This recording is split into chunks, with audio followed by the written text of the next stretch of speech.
আমি তখন আল খানসা হিফজখানায় পড়ি। বয়স 15 কিংবা 16 হবে। আমাদের হালাকায় এক মাঝবয়সী মহিলা ছিলেন, আফ্রিকান মহিলা। একদিন দোয়া কবুলের তালিম চলছিল। তখন সেই মহিলা কান্না করতে করতে বলেন, আমার মেয়ে অনেক জেদি। সে এমন কিছুর আবদার করছিল যা আমরা সবাই বুঝতাম যে বিষয়টা অসম্ভব।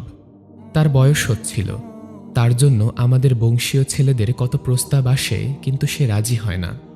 সে কালো চামড়ার, অনেক লম্বা আর স্বাস্থ্যবতী।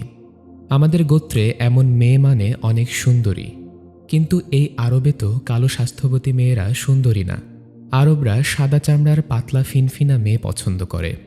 তো আমার মেয়ের ইচ্ছে সে আরবের সুন্দর ফর্সা চামড়ার একজন ছেলের বউ হবে। আমরা তাকে অনেক বকা দিতাম, বুঝাতাম যে এমন আশা করলে জীবনেও বিয়ে হবে না। মেয়ে বলতো, আমার বিয়ে কি তোমরা দিবা নাকি আমার আল্লাহ দিবেন?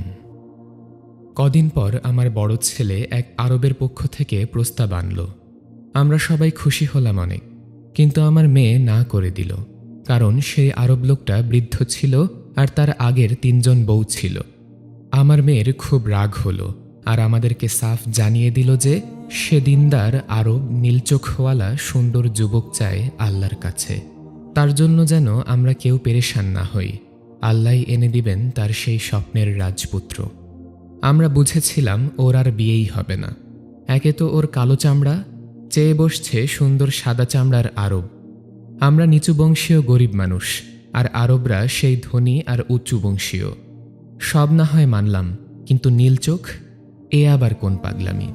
আরবদের বেশি থেকে বেশি খয়েরি চোখের হয়, কালো আর খয়েরি। নীল তো ইংলিশদের হয়। আমাদের তখন মনে হচ্ছিল ও আসলে বিয়েই করতে চায় না, তাই এসব আবদার করে।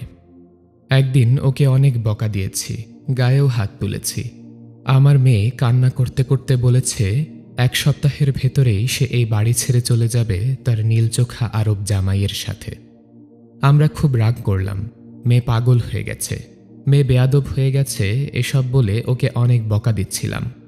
সেই 1 সপ্তাহ আমার মেয়ে অনেক কান্না করেছে জায়নামাজ বিছিয়ে। সারাক্ষণ সারা রাত সে কান্না করে করে তার রবের নিকট দোয়া করেছে। ঠিক 7 দিনের দিন তার জন্য এক নীল চোখওয়ালা সুদর্শন আরব যুবকের পক্ষ থেকে বিয়ের প্রস্তাব এসেছে। আমরা সবাই এত বেশি খুশি হয়েছিলাম, ভাষায় প্রকাশ করার মতো না। ওয়াল্লাহি, যদি মানুষকে সিজদা করা জায়েজ থাকতো, শিরক না হতো, তাহলে সেদিন আমরা সবাই আমার সেই আল্লাহওয়ালা মেয়েকে সিজদা করতাম।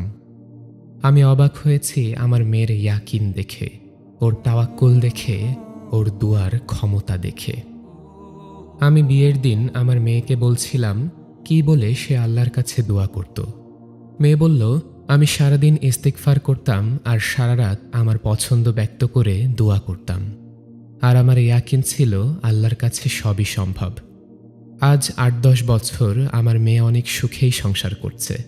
ওদের বাচ্চাগুলো অনেক সুন্দর সুন্দর, কেউ সাদা, কেউ কালো, কেউ বা মাঝারি, কিন্তু মজার বিষয় ওদের সবার চোখের রং নীল। আমরা সবাই একটা ঘোরের মাঝে চলে গিয়েছিলাম ভদ্রমহিলার এই গল্প শুনে। মহিলা প্রচুর কান্না করতে করতে গল্প বলছিলেন, আর আমরা মারাত্মক রকমের ইমোশনাল হয়ে পড়েছিলাম। রাতের তাহাজ্জুদ আর ইস্তিগফারের কি ক্ষমতা, তা এই 2 সময়ে দোয়া না করে বোঝা যাবে না।